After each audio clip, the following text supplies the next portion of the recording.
and a director at the and a director of event administration at SIG. I'll be moderating the session today with Abdullah. So Abdullah, would you like to introduce yourself? Can you hear me? Yeah. Assalamu alaikum. My name is Abdullah. I'm a third year medical student at the Khan University, and I'm also a member of SIG. Thank you. So before starting off with the session, we have a poll for all of you to fill out. This would basically ensure your certification. So please ensure that you fill it out. And after that, we'll start off with the session. So Manzur, if we can have the poll, please. Okay, so it's there, and please fill it out. Thank you.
Can we close the poll now?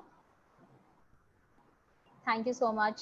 So we have a lot of surgery and research enthusiasts with us, and I'm sure that all of you will be able to learn a lot from today's session. So before starting off, I would just like to give a small instruction. If you have any questions at any point in time, please feel free to send it to our representatives who you can see within the participants as ask your questions. So you can send those there and we'll try to cater them. Otherwise, you can also raise your hands and we'll try our best to cater them at the end of the session. So without further ado, let's start off with the session.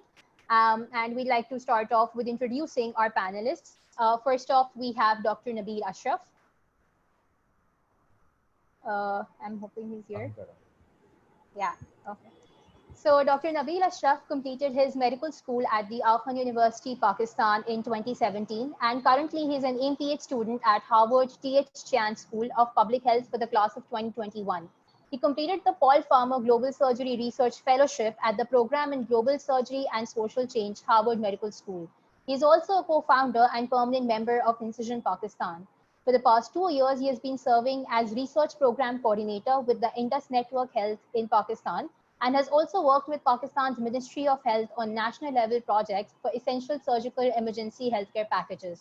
Furthermore, he was also a part of the core teams that set up and operationalized a 600-bed field isolation center and a 148-bed high dependency unit in Karachi. Dr. Nabil is currently looking forward to completing his training as a surgeon and public health student and is committed to the vision of achieving social justice globally. So thank you so much, Dr. Nabil, for joining us. Thank you. The pleasure is mine. So next up we have Dr. Amna Aruba. Dr. Amna Aruba is a medical graduate of the Aga Khan University class of 2017 and has an interest in both otolaryngology and public health, two fields that are usually presumed to not have much in common. Previously, she worked with USAID-funded maternal and child health integration program implemented by SPIGO, a large-scale interventional program to improve service delivery in rural Sindh.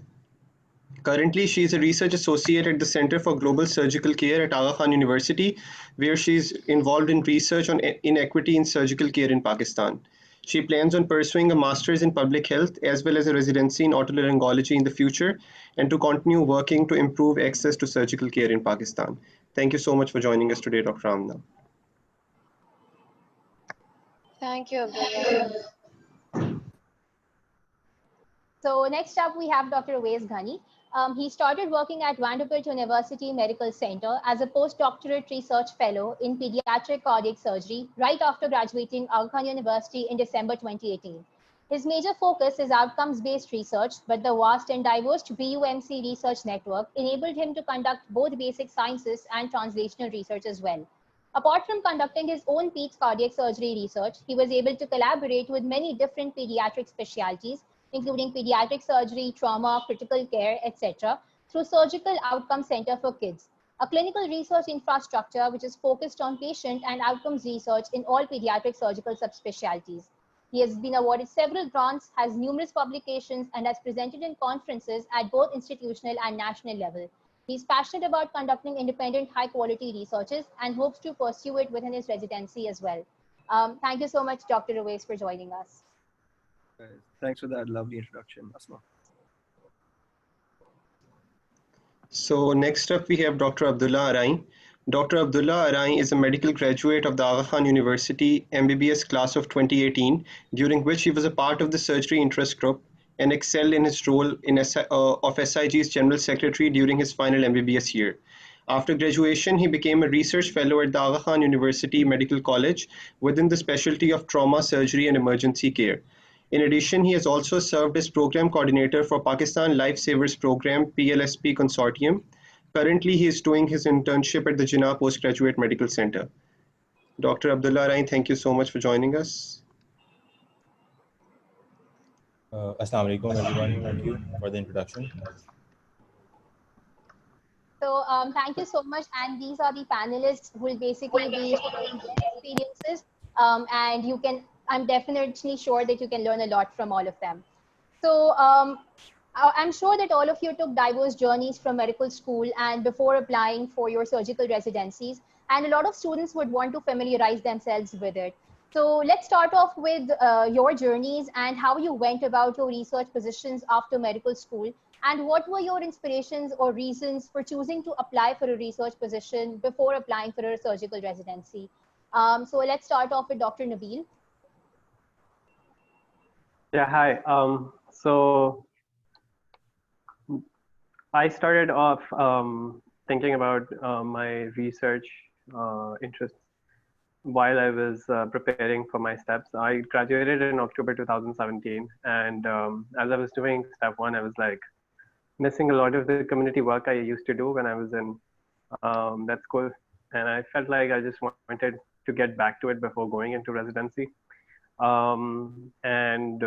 In 2018, March of 2018, I was able to give my step one, and then I just joined this amazing opportunity of research where I was linking up surgery with community health, which is also called global surgery. And I started working there with Dr. Lubna, and this was a Pakistan-based job. And however, it was in collaboration with the Harvard Global Surgery team, also known as the Programming Global Surgery and Social Change. So I got to interact with those people. Started off with the proposal writing. Like, it was a very initial stage of the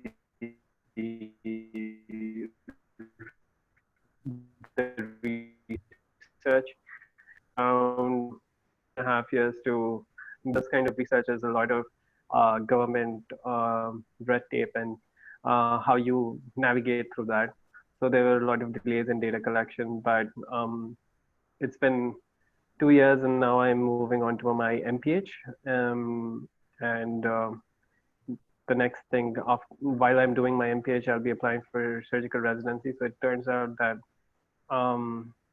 it's not that bad. It's been 2 years since I was med school, and going strong. And I think building up towards my third year now.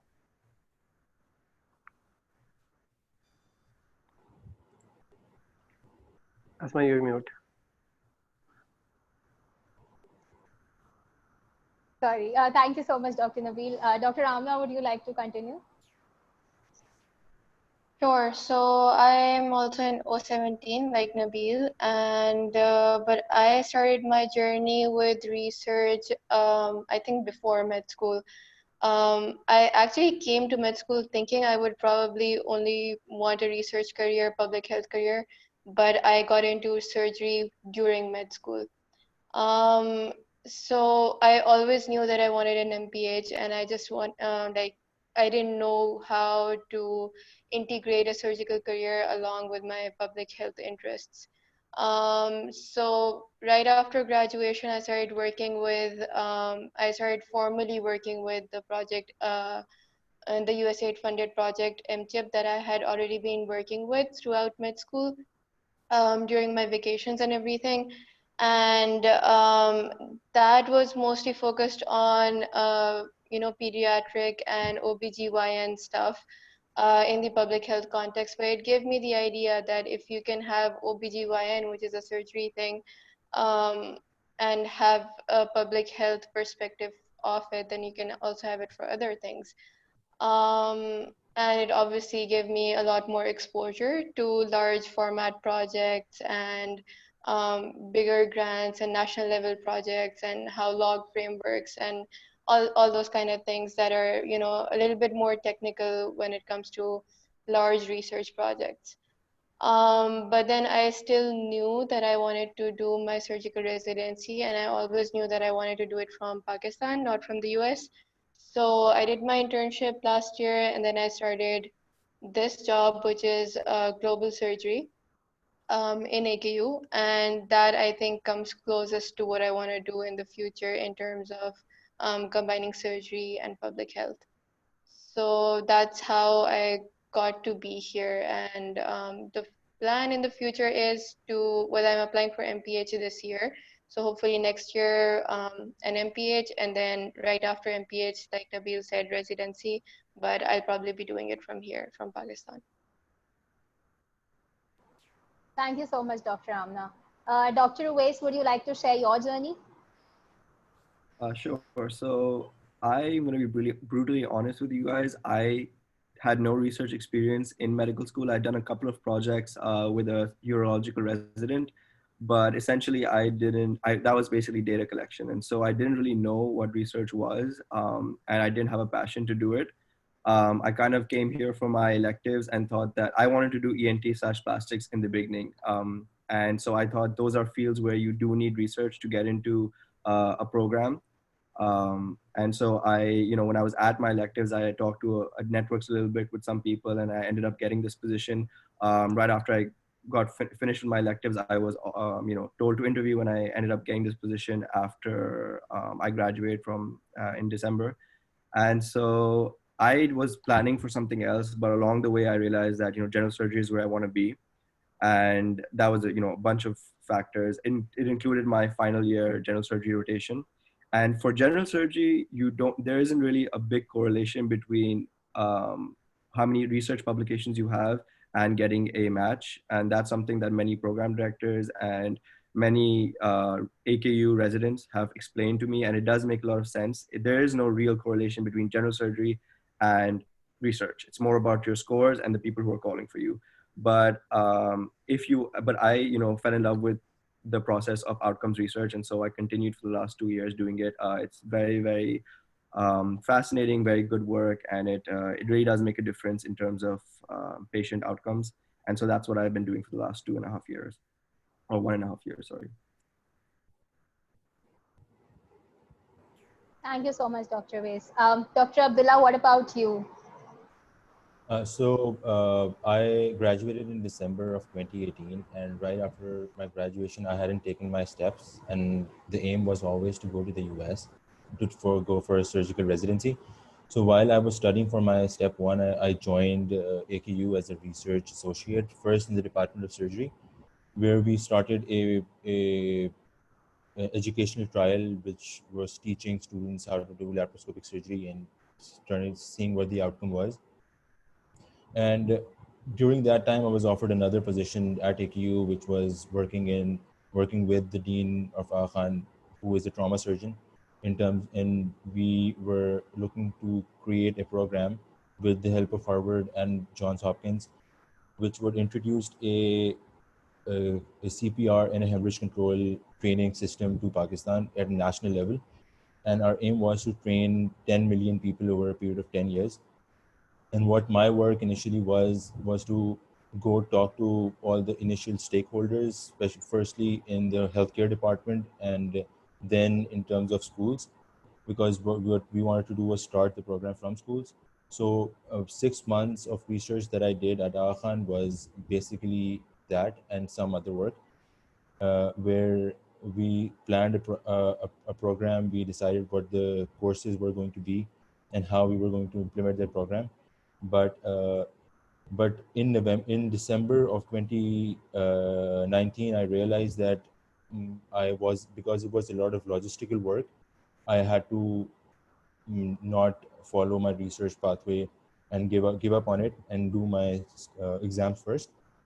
And I did that. I took my exam and my step one, and after that the whole corona situation hit, and the whole situation about what the journey for United States is going to be like. So that was a huge question, and I made a logical decision of pursuing my house job first, and then maybe thinking of doing research afterwards, because I didn't want to not be certified to practice in Pakistan, because the reason I came into medicine was not research at all, and it was mainly clinical work, and I was missing that a lot. So I found a way to do clinical work while I was also studying for my exam, and that is how I joined Jinnah for my house job. Yeah. Thank you, Dr. Abdullah. Next question is about the pros and cons of going for a surgical residency after a research position. Dr. Amna, would you like to start? Sure. I think it can only help, whatever experience you have. So basically, during a residency, you do need to, there's mandatory research that you need to do. And it's a lot easier if you have some of those skills and you're trained in those skills before you get into a residency program. Because you're already so busy in a surgical residency, obviously you can't be, struggling with learning basic research skills as well. And I think although it's not required for most programs, it can only help if you have the experience, and it'll give you more professional experience, help you during the residency, and help you in the research parts of your residency as well. And if you have a research job that's very relevant to the field of study you want to go into, like if you're doing ENT research and you want to do an ENT residency, then during your research position, you're going to be going through so much literature on that particular topic that you're already going to be very well versed in some, relevant topics that you need during your residency before you even go in there. So I think it can only help. Thank you, Dr. Amna. Dr. Nabil, would you like to add something? Yeah, I don't see a con. There are mainly pros. I guess you're older than other people when you were applying for the match, which is not an issue. Age should not be a factor. You have gained a lot of experience that gives you a unique identity. From my perspective, as Amna was saying, the public health aspect of healthcare really adds value to me, and I feel like everyone should look into what social and economic determinants of health can how they impact overall health outcomes in the patients. And as a pure clinical person, you can't really identify those until you look into um, this kind of literature. And so yeah, I feel like there is no con. I don't see any, but um, let's see what the other guys say. Thank you, Dr. Nabil. Dr. Oves, if you would like to answer this. Sure, like this, I completely agree with the rest of the panelists when there is no con. I think that the thing is, there are a lot of things that go into the question that if the question that we're asking is, does it help you get a surgical residency in the US? That is a different question from whether is research great to do for building your skill set, building your professional career, building your the way you talk to people, building your portfolio, building your CV, all of those things, yes. Does it help you specifically get a general surgery subspecialty is a question that is difficult to answer, because if you look at the track record of all AQU people who have matched categorical in general surgery spots, few of them have done research positions. Everyone, generally the trend is whether you do research or not, if you want to match into general surgery, you're gonna have to do preliminary year.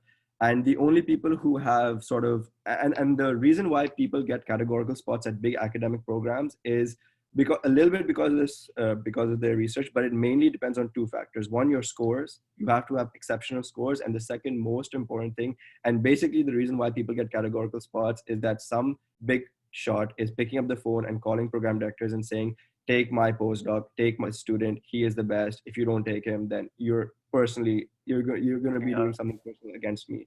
And that really is the determining factor to get someone into a categorical spot, because no matter what your research is, no matter what your CV is, no matter what your scores are, at the end of the day, for the US at least, you're an IMG. And that tupper doesn't go away for any reason, unless someone picks up the phone and calls you. And you've got numerous instances of this. Marvi matched UAB this year. The reason she matched was she had exceptions. She didn't have many publications. I think she had less than two or three publications only. But the reason she was able to match at UAB was because someone picked up the phone and made calls for her. Both the section chief made calls for her, the program director made calls for her. And then you have other cases like Ma Zubairi, who matched categorical at Howard, Mahin matched categorical at Howard. These guys didn't have research. I mean, Mahin had research, but it wasn't dedicated postdoc time in the US. That it was the fact that she had great scores and that people were making calls for her. So and then obviously there are certain subspecialties like neurosurgery, like plastic surgery, like ENT, where you need specialized research, and that's the only way you're going to get in. And that also helps you. And research also does help you make those connections. Like Marvi was able to make those connections with people who are going to make calls for her to get her a surgical spot. So that's one thing I want to hammer into all the students who are applying. Don't worry about postdocs, don't worry about MPHs until and unless you have done your step one and done it well. Step two, get that done well. And then look to these other things, because the first and foremost thing is your step one and step two, in my opinion. And that's something I struggled with. And I think that's something that a lot of postdocs struggle with, not just in surgery, but in other, medicine and all. So that's my 2 cents. And other things that Nabil Bhai said and everyone else said, that's definitely valid. It helps you in all those ways as well. But specifically for general surgery, it's a little different. Thank you so much, Dr. Oves. Dr. Abdullah.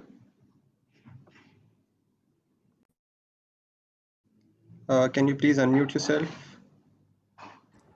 I would agree with Uwais in the aspect that you're most, if the question is that if you want to go, because your question was a general question about whether research will help you get a residency, but if you phrase it in terms of whether you can get a residency in the US, then research might help. But if you want to do residency in Pakistan, and if you want to, it's usually a straightforward path that you do have a job here, you apply for whichever hospital that you want to do your post-graduation in, and then you go there.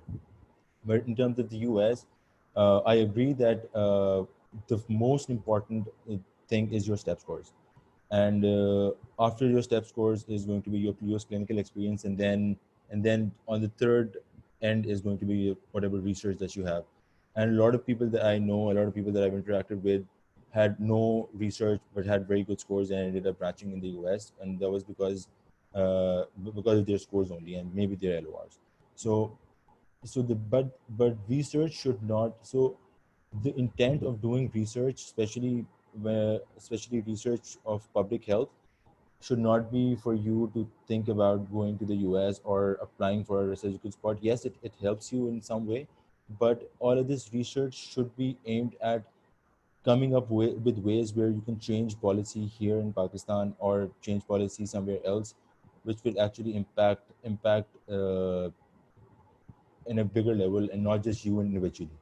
All of these things will help you. It will make up your, it will help you write up your personal statement mainly, maybe, but otherwise, research should not be a means to an end. It should be an independent factor of why you want to do research. Thank you so much, Dr. Abdullah. So, like you said, that it should be an independent factor. For example, someone is interested in both surgery and research and decides to go for a postdoc before applying for a surgical residency. What's the importance of actually considering the subspecialty? Like, can that be even basic sciences if they're interested in surgery, or is it important that it is surgery related? So, if you can share your insight on that, Dr. Abdullah.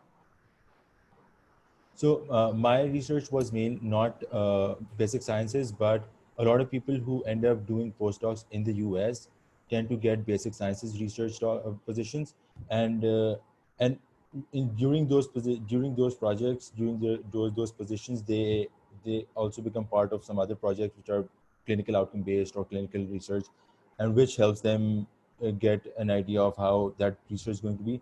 But for example, OS was giving example of Marvi. Her research position was the basic sciences cancer research, and that whatever presentations that she usually used to give was about usually of cancer markers, and but it was the connections that she made while doing those researches is what helped her end up at a very good residency spot.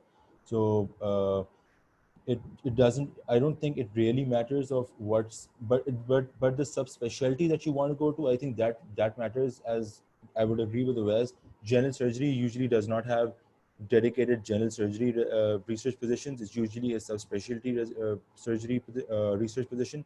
And if you want to go to a super competitive program like an integrated thoracic or integrated plastics, it's those programs that you definitely need research for, and you should take maybe, and especially pediatric surgery, because it's, I think, the most competitive program in the US to match into. So people end up doing 6 or to 8 years of research just so that they can match into a program for pediatric surgery. So it should be, you should have, so I think the medical school should be in a place where you decide for yourself. You should have a good experience.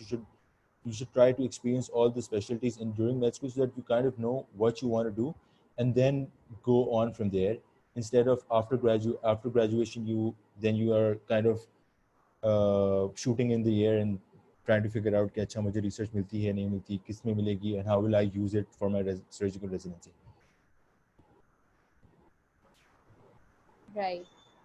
Dr. Amna, so you want to continue doing residency in Pakistan. So what's your opinion in terms of having the research and the importance of specialty within that research position? So in Pakistan, like I think OS mentioned it, somebody mentioned it before, that in Pakistan it's pretty straightforward. You do your house job, you get into a surgical residency. You don't really need a research position, research experience before you get into a residency. Nobody asks for it. I don't think people really care. But the reason I'm doing it is for myself, because I want to build a career that has public health impact within surgery, right? And that's why I'm getting this experience for the specific career that I want, not for the surgical residency that I want.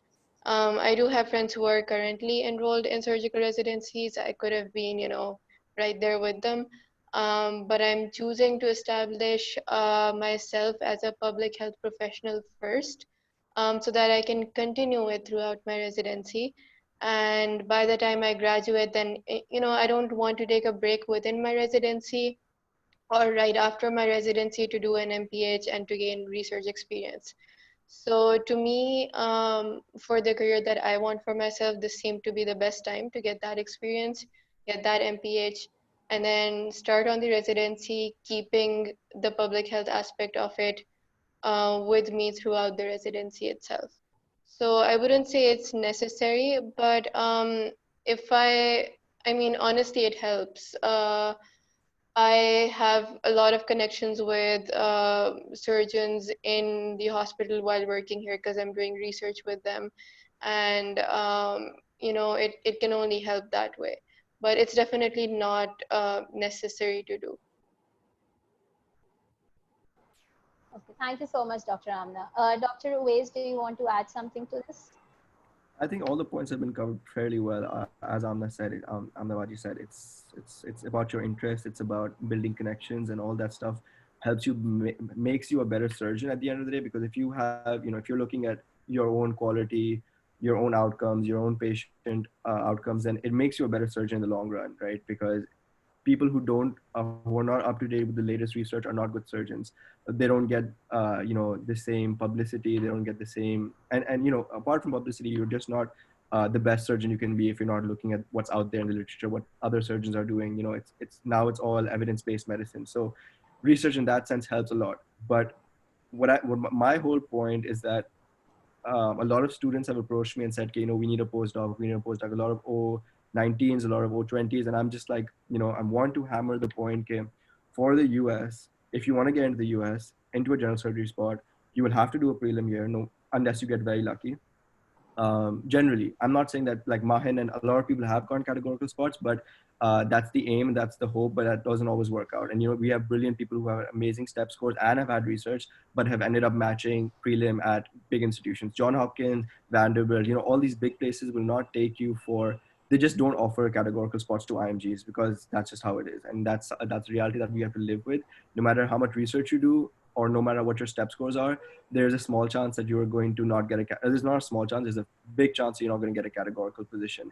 And so with that in mind, keep your priorities as getting good step scores, doing good clinical electives, and then doing research at AKU, because people who have done research at AKU have done phenomenally well, have been able to make connections with the alumni at AKU, like Dr. Heather is back, and a lot of people are back, and they were able to get into great programs in the US. So that's my whole point. Research does in one way help to make connections, but that doesn't mean that you can't have connections outside research. So while all the stuff that we've talked about today is super true to the extent that you need to do research to become a better surgeon, to become a more wholesome human being, to integrate clinical and community health in one. That's all true.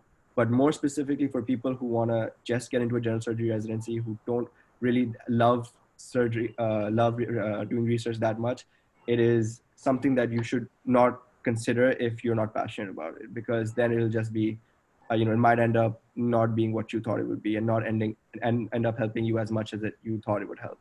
So that's my 2 cents. Thank you so much, Dr. Waves. Dr. Nabil, what are your opinions on this?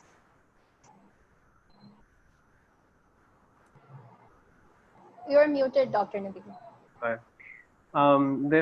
So all of these guys have pretty much covered the important points. If you want to match into a residency, that should be completely separate from the research that you want to do. Like, it's always good to, especially if you're going for general surgery residency in the US. Yeah, we've seen better people who have like not spent too much time in surgery and got into general, not spent too much time in research, but got into general surgery residency easily. So scores definitely matter, and I want to echo what Aves has been trying to put straight. Once you're in a research position, it's a completely different game, and you cannot give the same focus to your steps. So sometimes scores get affected. Sometimes you're not able to manage your steps or your research. So just make sure that you have the more priority objectives cleaned out of, and then take up the research component. You're human. You cannot be like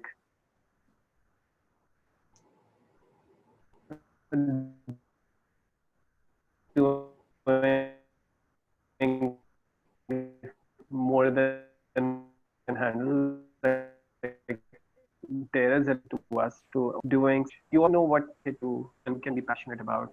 I, for one, don't know how much I will enjoy outcomes-based research, but I do enjoy the public health aspect of medicine, and I felt that that was my calling.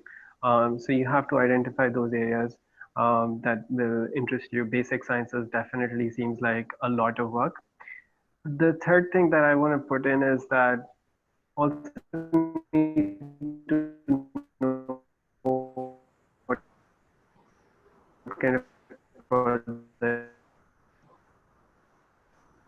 Dr. Nabil, I think there's slight, your you're voice is going to cutting take off up, at your end. and you change come out, but they take a lot of time.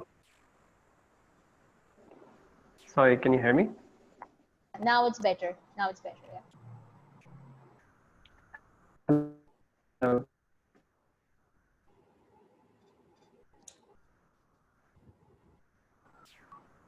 Uh, I think can you hear me? no, your voice is not. We can't hear you properly now.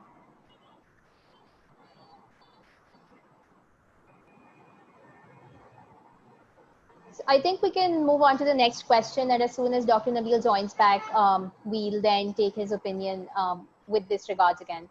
Abdullah, do you want to move forward? Sure, Asma. So the next question is, what are the roles of a research fellow associate? Any opportunities or challenges you faced while fulfilling this role? Dr. Abdullah, would you like to start? So the position that I joined was a totally new one.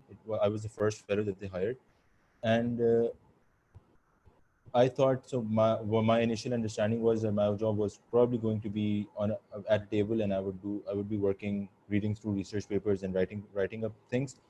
But it didn't turn out that way. A lot of my work was logistic based, and I had to go out, meet people, and it was the first time that I had been in the same room at very big personalities like CEOs of hospitals and CEOs of healthcare organizations, and I was trying to convince them to become part of our program, and it was something that I had never done, uh, and and it's something that I also enjoyed, and it was a huge learning experience because I had to get out of my comfort zone. I don't know. I usually have trouble speaking publicly, and then I was going and presenting the whole program to a lot of people.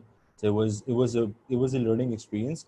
But one thing that I would suggest that anyone who wants to join a program is to have a to first find out what the program usually entails, because my understanding was very different, and the reason I decided to join it was that I might be able to study while I'd be doing my work also, because I thought that sitting at a table would not make me physically exhaustive enough that I'd be able to study along with my work. But when you have to go outside, and then you have to go and meet and wait for people in the waiting areas, you end up getting very fatigued, and that really puts a lot of strain in terms of what you are also trying to achieve, which is the main aim of taking your steps. So that is something that I kind of struggled with during my research time, and that was mainly because I had no idea what my position is going to be, and what the projects are which I'll be becoming a part of. So it's always a good idea to first kind of during your interview with the research coordinator, find out what kind of projects that you will be a part of, and what role would you be filling in terms of would it be logistic work, would it be writing papers, would it be data collection, what else? Thank you so much, Dr. Abdullah. Dr. Nabil, can you please continue where you left off and then also add your thoughts on this question? So sorry for the internet connection. Can you guys hear me properly now? Yes. Okay, awesome. I was just saying the things that everyone said are just like wholesome. Whatever research people go for should be independent of, what the speciality that they want to join in. Because I feel like basic science research versus public health research. It's about knowing your limitations and knowing your strengths and knowing what you can connect with. Research definitely requires passion, and at the same time, yeah, when you get like opportunities that you feel like you have to compare between basic sciences and public health research, yeah, just go for the thing that you are good with, or you feel like you want to explore. The other thing was, yes, get your steps out of the way before the research, and because we're talking about matching into uh, surgery, and yeah. So the question over here, can you repeat that because I could not follow the one. You basically have to tell about the roles of a research fellow and any opportunities or challenges that you faced during your time.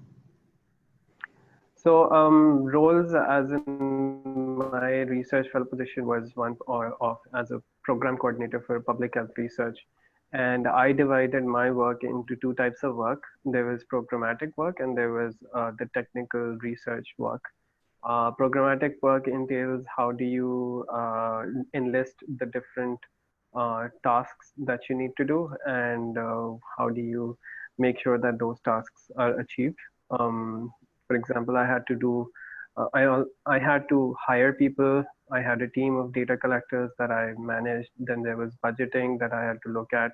So each task was given like a certain amount of money that I had to figure out, like, you know, how much money I need to take out, how where will I spend it, then I will give justifications for it.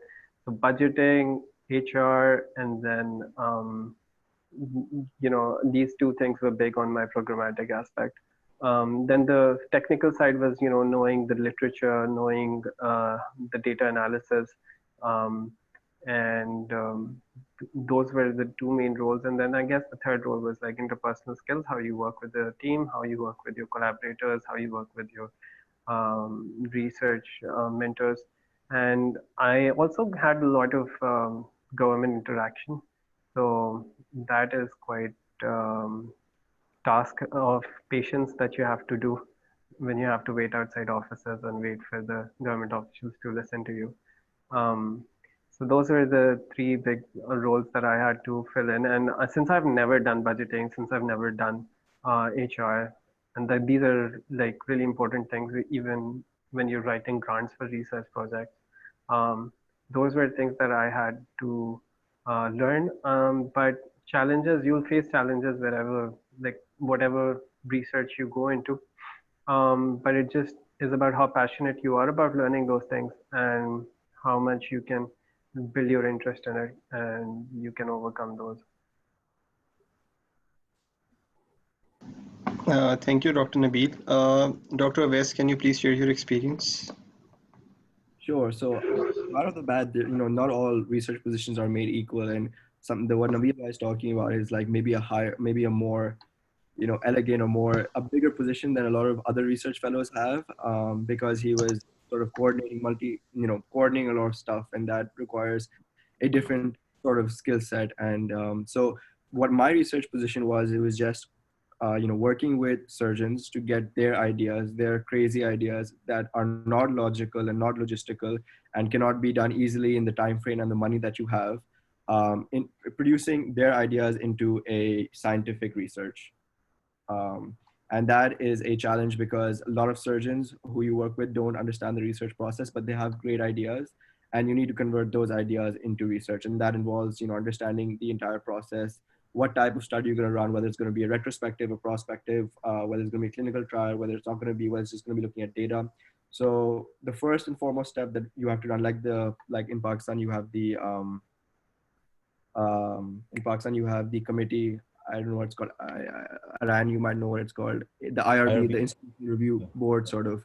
So you have to get approval from them, right, Ryan? Yeah. And then you In are AQ, allowed. it's ERC. ERC, In AQ, yeah. it's, yeah. Yeah. So you have to get approval from them, and then you have to figure out what your question is. That is a collaboration between different surgeons, different nurses, different residents, different medical students. You get all the ideas together, you formulate a question, a hypothesis, and then you work on your research design. which is, is it going to be, all the things I mentioned earlier? Is it going to be clinical trials? Is it going to be prospective? Are you just going to look at old data? Are you going to collect new data? You figure out your design. Then you move toward collecting that data. Once you have that data collected, you clean that data, and then either you run the analysis, or your lab runs analysis, or your biostatistician runs analysis. Once you have the analysis, you show those results to your doctor. You start writing up the introduction and the paper itself, and then finally, when it comes to discussion, you get inputs from senior authors, doctors, everyone else. They help you write the entire paper, and then you submit it. What's interesting is that when in the beginning stages, you always have to, we are encouraged to present our abstract findings at national meetings. And so there's always some kind of national meeting going on, whether it be internationally in Sri Lanka or Pakistan, or Europe, or whether it be nationally in the US. So those were my responsibilities. And another thing I forgot to mention was doing a good literature search. That's a skill set that you can learn from different librarians. If you have access to those, they're really good at doing literature searches, and you can go and sit with them and learn how to do that. And that's the building blocks of your entire paper, because you need to know what's out there before you start doing your own research, because if it's already out there, then there's no point. So the pros and cons, of course, whenever you start something, I didn't know how to do any of this stuff. I was able to learn on the job, and that's how I learned it. But there certainly, there should be more workshops where people who have learned it impart that knowledge to students, impart that knowledge to first year, second year, doesn't matter what year you're in. If you're passionate about research, you should be taught the appropriate steps. And if you want to do it in Pakistan, you have to look at people who are doing research in Pakistan, because I don't know, I didn't even know what ERC stood for until now. So it's definitely like, Nabil Bhai would be able to give you a very good view on MPH and program director roles and all that stuff. That's bigger than smaller roles like myself, where it's just working with your own surgeons. And then Arayan and Amnabaji will be able to give you a different perspective. So it's a lot about catering to what you want to do and what you see yourself doing, and then finding the right mentor to learn that from. Thank you so much, Dr. Oves. Dr. Amna, can you please share your experience? Sure. So my two research jobs are poles apart. They're completely different from each other. And the first job with MChip was, so MChip was a very big program. It was $42 million. It was huge. It was, there were so many working parts. We had a team of about 300 people working on this, and I was just one small cog in that whole thing. But I basically worked in the M&E department, the monitoring and evaluation department, which I chose to apply for because I thought that's what I would be more suited to. Because I have a good grasp of statistical analysis, and I'm a good writer, and I thought that's all M&E does, right? They monitor, evaluate, make reports, get the data, and generate reports, and all of that kind of stuff. But this was also the last year of the project, so we were wrapping everything up, and I ended up doing a little bit of everything. So like Nabil said, budgeting, looking at log frames, making sure all targets are met, that kind of stuff. HR type of stuff, that we were hiring a lot of freelancers at the end. I ended up doing a lot of graphic design stuff because I had some freelance background, and we were like, we needed those skills. I ended up going to the field, even though my job was not initially the type where you go to the field, and collecting data and evidence and all that kind of stuff, and documenting things for the end of the project. I ended up setting up events for results dissemination. So at the end of every big project, you have dissemination meetings with all the stakeholders, including government and local stakeholders and other collaborators that you have, other NGOs and other partners. So we ended up, making those events and, figuring out how we'll present what we did. And since I was M&E, monitoring and evaluation, it was my job to present, our impact in, the impact of a 5-year program in 5 minutes. So that definitely gave me a lot of exposure with talking to all kinds of people and So sometimes we'd be disseminating results to LSWs that were involved with us, and their knowledge of statistics and their understanding of whatever we were saying was very different from the DG Health or government officials, or when we were presenting to other NGOs that were partners with us. So it was you had to cater to all kinds of audiences, interact with all kinds of people, and at the end put all your skills to good use, and along the way learn a lot of new skills. The job I have right now is very completely different from that. Right now, I don't have a project-based position. I have a department-based position, which means that I'm involved in all the research projects that our department is doing.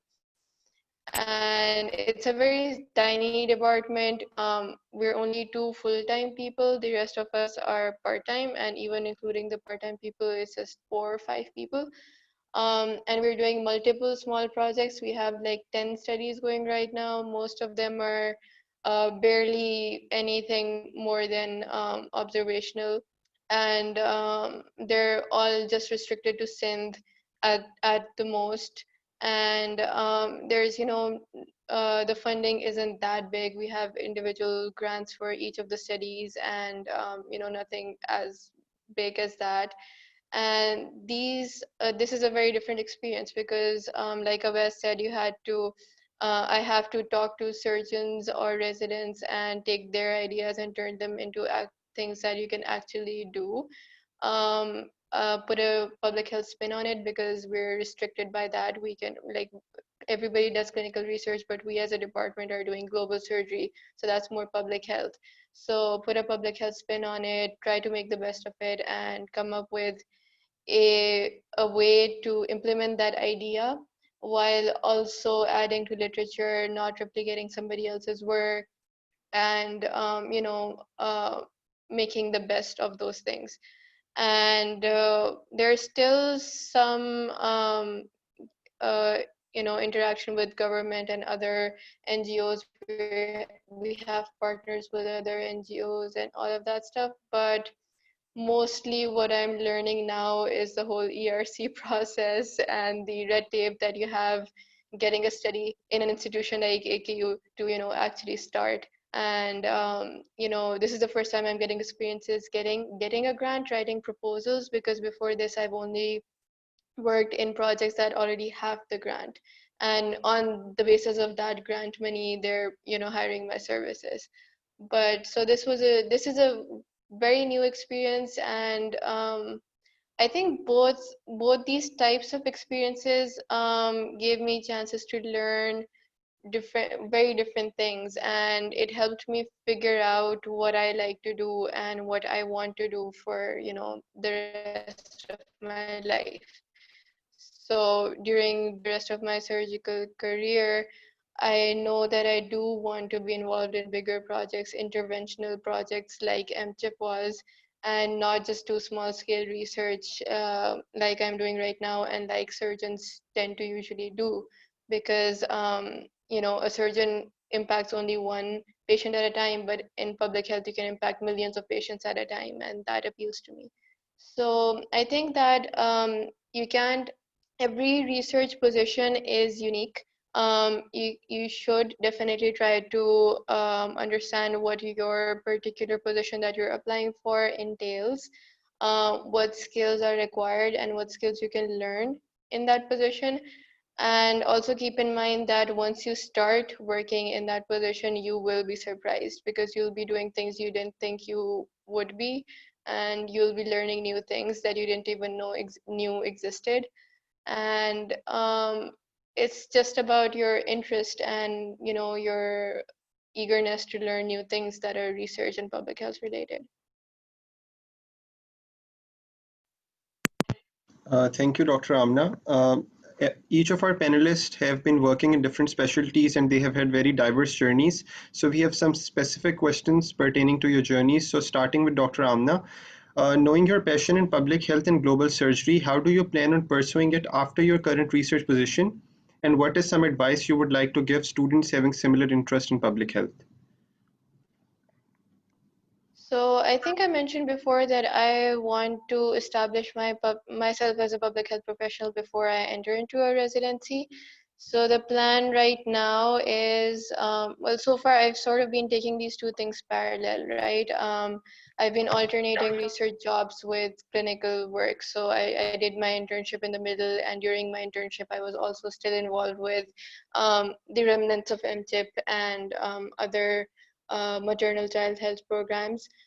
But the plan is to get my MPH next year.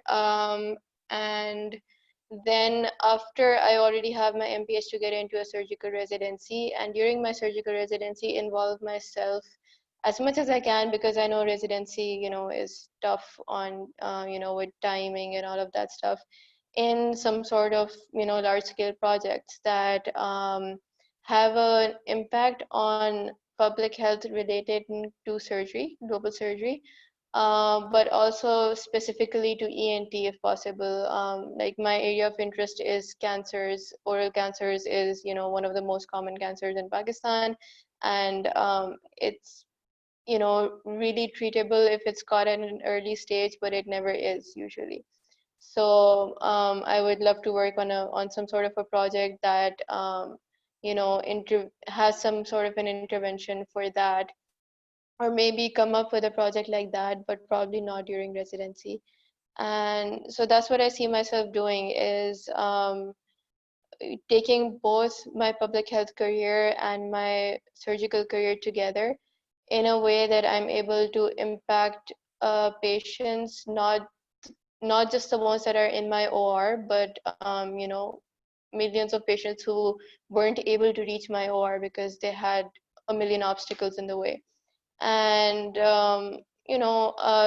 that kind of public health work will also generate publications that are required and necessary. And of course, clinical research also happens side by side. But I think my skills that I learned through my public health career can only help me in clinical research as well. Thank you so much, Dr. Amna. That was very comprehensive. So, Dr. Nabil, a question for you is that you are very interested in global surgery, and a lot of your projects are also based on this similar theme. So, what inspired you to pursue global surgery? And I'm sure that a lot of our audience are also interested within this particular field. So, any advice that you would like to give them if they're interested in doing research within this particular field? Okay, so what inspired me is the idea of global health is one of equity, of making sure that anyone who needs care, healthcare, gets it. Healthcare is accessible, affordable, and quality. Um, the thing is, we don't have those things universally, and one of the sustainable developmental goals of the UN that we are also committed to as a nation, and everyone in the world is about getting healthcare for all. How do we get healthcare for all is a big question. It's about strengthening health systems. I remember, like, we've done a lot of health camps as students in AKU through interactions with seniors, and we did a small medical camp, and we would give glasses to children who could not see. We would identify their vision discrepancy, and we would give them glasses, and it would just give you a sense of achievement. And you realize that working with people can increase your impact manifolds, and makes you believe that you can actually achieve things. And there is where I felt like maybe healthcare for all is possible by working on health systems. And the first thing that I wanted to focus on was something that would also help me in my career as a surgeon, and that was global surgery. The thing about global surgery is that while other specialities and aspects of healthcare have been focused on from a global health perspective, from a public health perspective, surgery has been long ignored, and it has been identified as one of those interventions that is a privilege, or that is not necessary, or that is not cost effective. But once you delve into the literature about health systems, and you realize that, for example, surgical care, a C-section is made probably more cost effective, is definitely more cost effective than an intervention that's already up to scale, such as HIV or oral rehydration therapy. So you realize that there is a missing block, and therefore that increases your interest in this, in filling the gap. So global surgery is what interested me, and then the third thing is like, just things come to you, opportunities come to you, and you realize maybe this is from maybe a divine intervention, maybe you're being pushed in a certain direction. That's what I felt. So those are things that pushed me into it. I would highly suggest people who are interested in this to um, connect with the right people, um, look into literature, and connections are the primary thing. Whenever you want to get to do something or get to know about something, reach out. Don't be reach out to me, reach out to, for example, Amna, reach out to Dr. Sada. These guys are really involved. um, Dr. Lubna is involved. We have a very rich team of people who are global surgery advocates, and just reach out and get and understand what's happening. And there's always space. Global surgery is one of the most welcoming um, global health research and advocacy groups, and we need you more than ever. So yeah. Thank you so much, Dr. Naveen. So, Dr. Uwais, question for you was that basically you started working in a highly specialized field, which is pediatric cardiac surgery, right after graduation. So, is that something that you would encourage other students to do as well, who know exactly what the subspecialty is that they want to go for? And the other question is if you can specify further on the institution that is Surgical Outcome Center for Kids that you talked about, specifically for students who might be interested in pediatric surgery research. That's a great question. Yeah, a lot of people have asked me about why pediatric cardiac surgery is such a subspecialized field.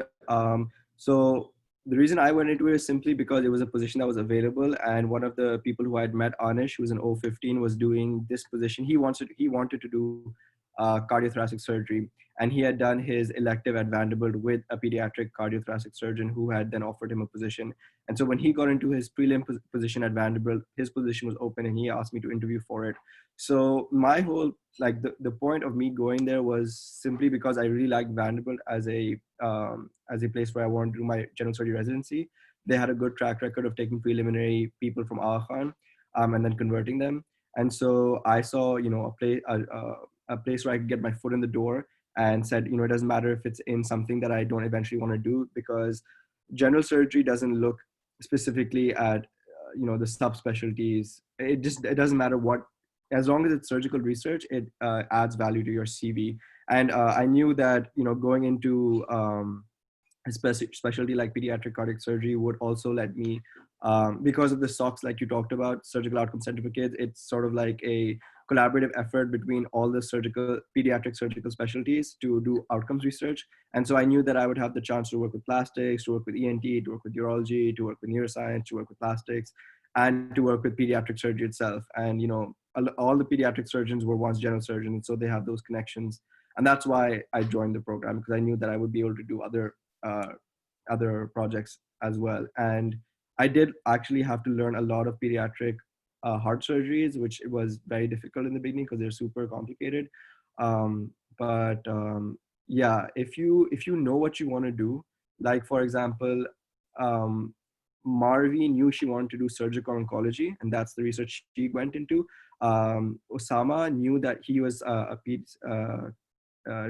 pediatric cardiac surgery research fellow at Yale. He knew that he wanted to do peds cardiac surgery, and so that's what he wasn't peds, so he was adult cardiac surgery. He knew what he wanted to do, adult cardiac surgery. He did research there for 2 years. He had great STEP scores, and they actually offered him an integrated I6 position, which is 6 years of cardiothoracic surgery. So if you know what you want to do, then yeah, like neurosurgery, Inam, and then a lot of other postdocs, Sanya, O10, knew that you wanted neurosurgery, did neurosurgery research specifically, and got a neurosurgery spot. So if you know what specialty you want to go into, it definitely helps. And then, if you want to go into something like peds surgery, which is a fellowship of general surgery, then you will either have to take research time as a postdoc before your residency, or take research time as a general surgery resident. Because general surgery can be stretched to 7 years, and take while taking 2 research years in your 4th and 5th year. So you can stretch it out to 7 years. That's what all AMGs do um, who want to go into ped surgery. Even they need to make their CVs more competitive for pediatric surgery. So they take 2 years out of their general surgery training and go to a center and do a bunch of research, and then are good to go for ped surgery. So if you know what you want to do, then yeah, it's a good idea to do a specialized thing. But if you don't, and you still do a specialized, it still adds to your CV. Thank you, Dr. Aves. My next question is for Dr. Abdullah Rai. You are currently doing your internship from Jinnah after being a research fellow at AKU last year. Is there something you would also advise to students interested in doing internship in Pakistan, or is it favorable to do an internship first, followed by a research position?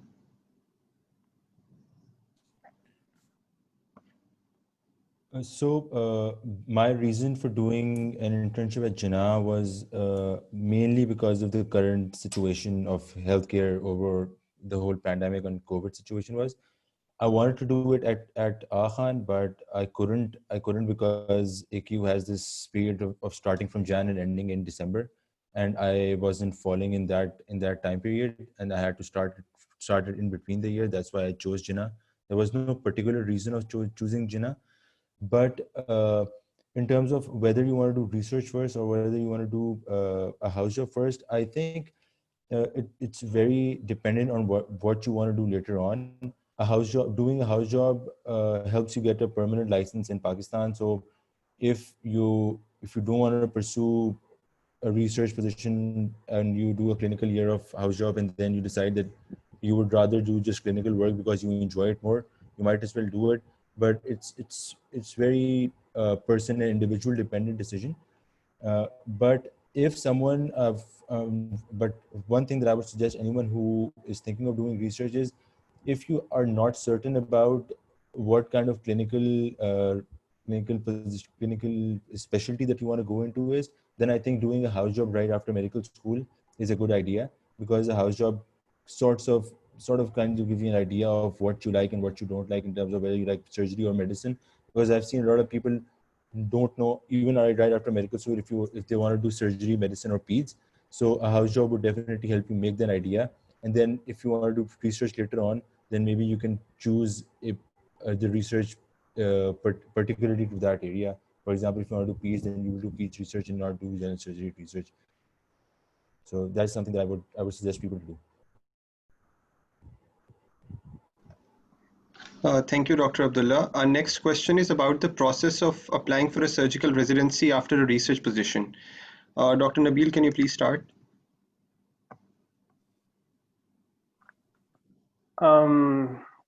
It's so for applying for a surgical residency, steps come first. You need to have that on the list.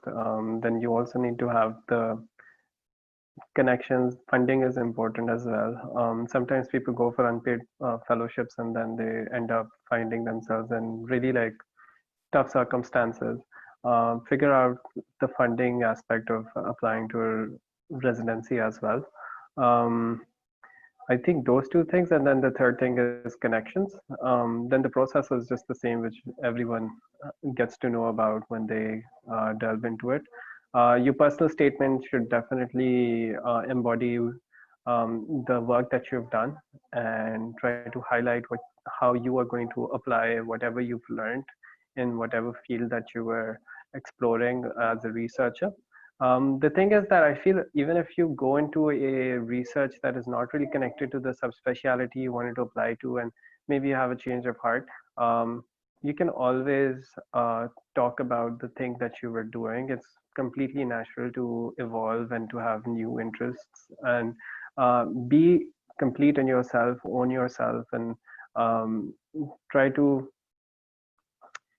show that it's been a process. No one's perfect. You cannot have like a straight road.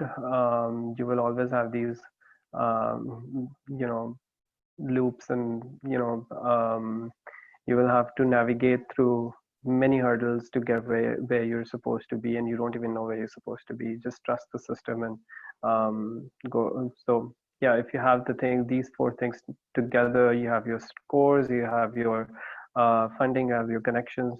Just apply and trust the system, and hope that you get into a good spot. And this is for the US, not for Pakistan, so that just changes things completely. Thank you, Dr. Nabil. Dr. Amna, would you like to add something from the Pakistan perspective? Sure. So I'm one of those few AQ grads who've never thought of giving steps and never plan on giving steps. So with me, the thing was, getting into a surgical residency, Vese, is pretty simple, right? You just do your internship, give your part one, get into a surgical residency, interview in places, and that kind of stuff.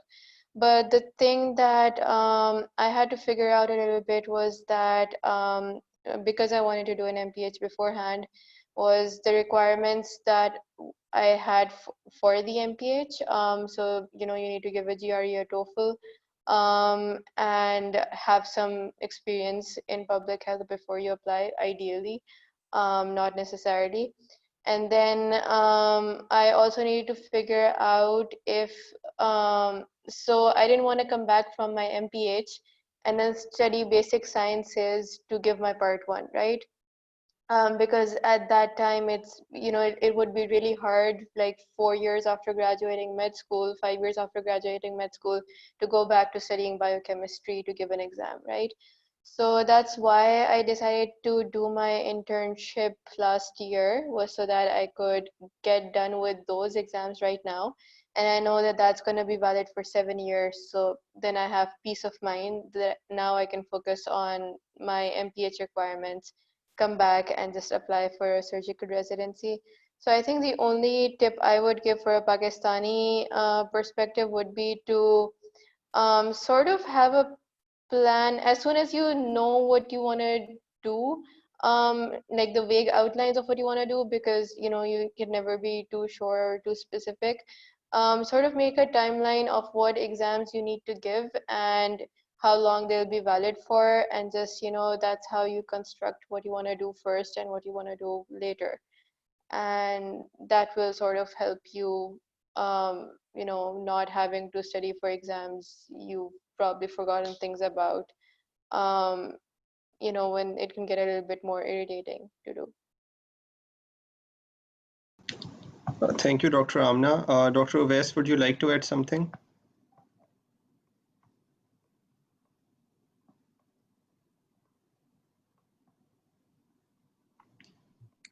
Sorry, what was the question again?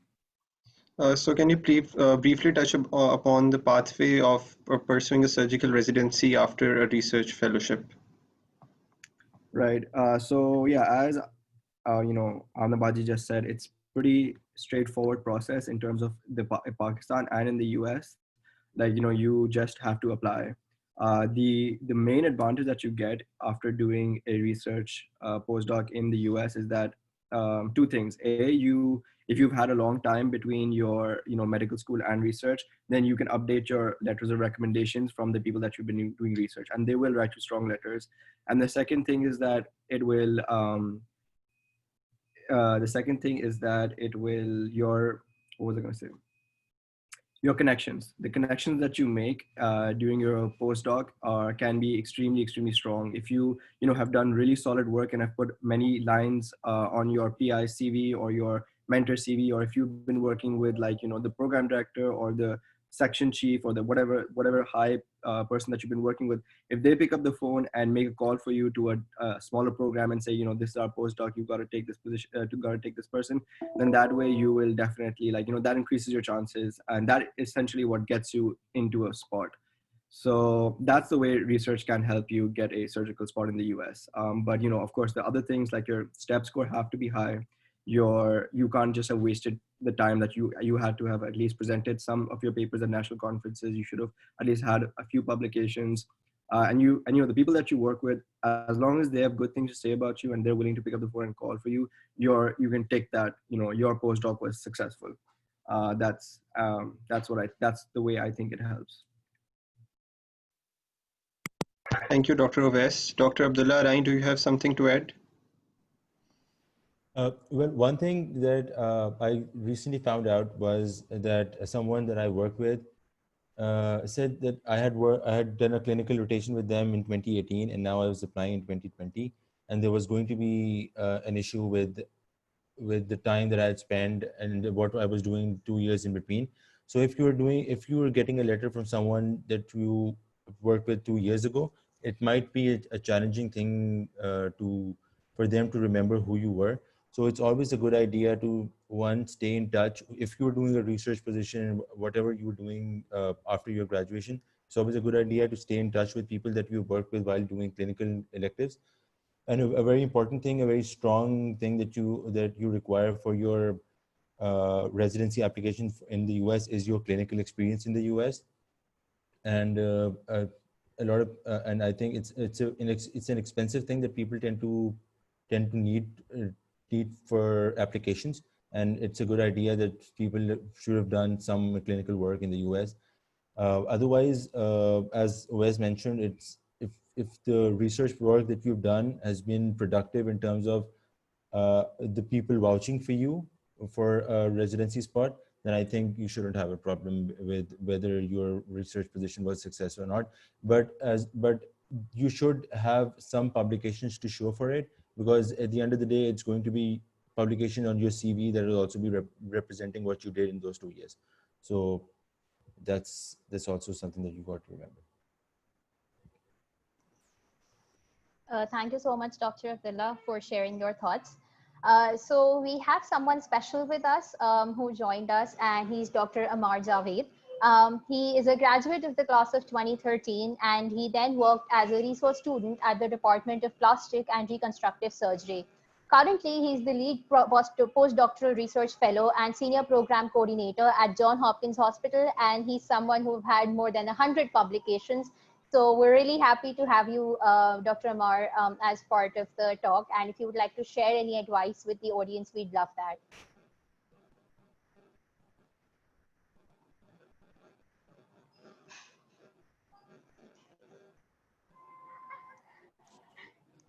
Thank you, Asma, for the kind introduction. I mean, you guys are too kind. I am not that special, first of all. Let's establish that. But thank you for the opportunity to speak here. Obviously, I have a lot of years of experience, which has taught me a lot about what to do and more so about what not to do during such an experience. But I think generally speaking, my few comments about this thing, and this is the first time I'm attending one of your talks, is that I am super excited to see so many people who are genuinely interested in being involved in academic surgery.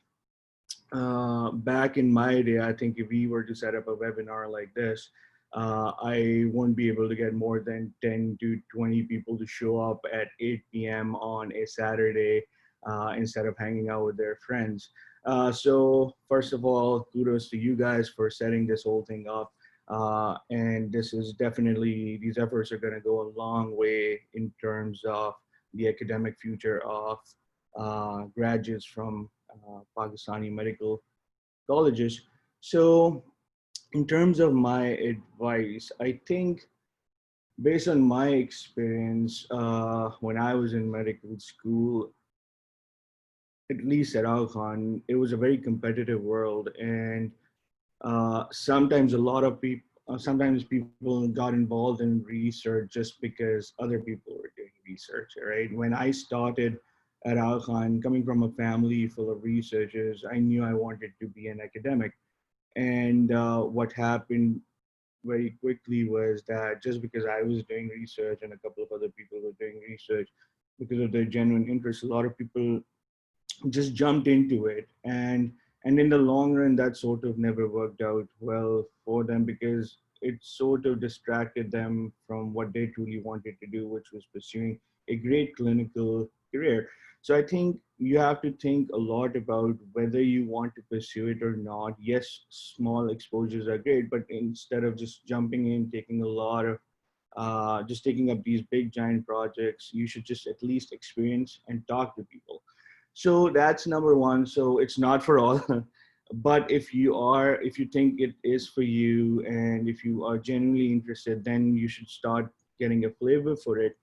And then I think for me, the biggest learning point from this whole process was that it doesn't matter who you are, it doesn't matter how smart you are, how hardworking you are. The one thing that makes or breaks your career as an academic is the mentors that you choose. Uh, I am probably not as smart as you guys. I was not as hardworking in medical school as most of you guys were, but I was blessed to have gotten the best mentors that anyone could ever have. And what happens then is that if you have the right people who are genuinely invested in your career, then they promote you and they provide you the right medium to grow in. And given that all of us are unique individuals with very diverse personalities, it takes a very special person to understand you as a who you are, and then just give you that medium where you can grow. So I think for you guys who are interested in academic surgery, the number one most important thing, in my opinion, would be to explore, to work with a bunch of people during your medical school and find the best possible mentors for you. And if you can, then the rest is all history, because they will help you grow, they will cultivate you. Because the thing that happened with me was I was really interested, as you mentioned, in plastic surgery. And 5 years of my life at Al Khan were all about plastic surgery. And as luck would have it, when I was graduating, due to funding issues, the grant that was going to support my postdoc did not go through. So I ended up exploring other options, and I got a call from someone who all of you know really well, your dear dean, Adil Heather. And he and I had established a relationship when I was doing my electives at Hopkins. And he told me that there was this position available in surgical oncology. And at that time, I was not interested in surgical oncology at all, because having scrubbed into those 10, 11-hour long whipples at Al Khan, I was like, nah, this is not for me. But in words of Adil Heather, he told me that if you take up this position, you're probably going to be working with someone who potentially win the next Nobel Prize. And as someone who was interested in academic surgery, I was like, you know what, I might as well start working in this field, get a flavor for it. If I like it, I'll continue. But most likely in a year's time, I'll just use it as a stepping stone and get back into plastics. But what is absolutely crazy is that I walk in and a week later, I just was sold. And I could not think about anything but pancreatic cancer and surgical oncology, which my focus is. And the only reason that happened was because the mentors I found in surgical oncology were exceptional people. And they took someone like me who was always having fun in medical school, running around, not doing much, and studying last day before the exams.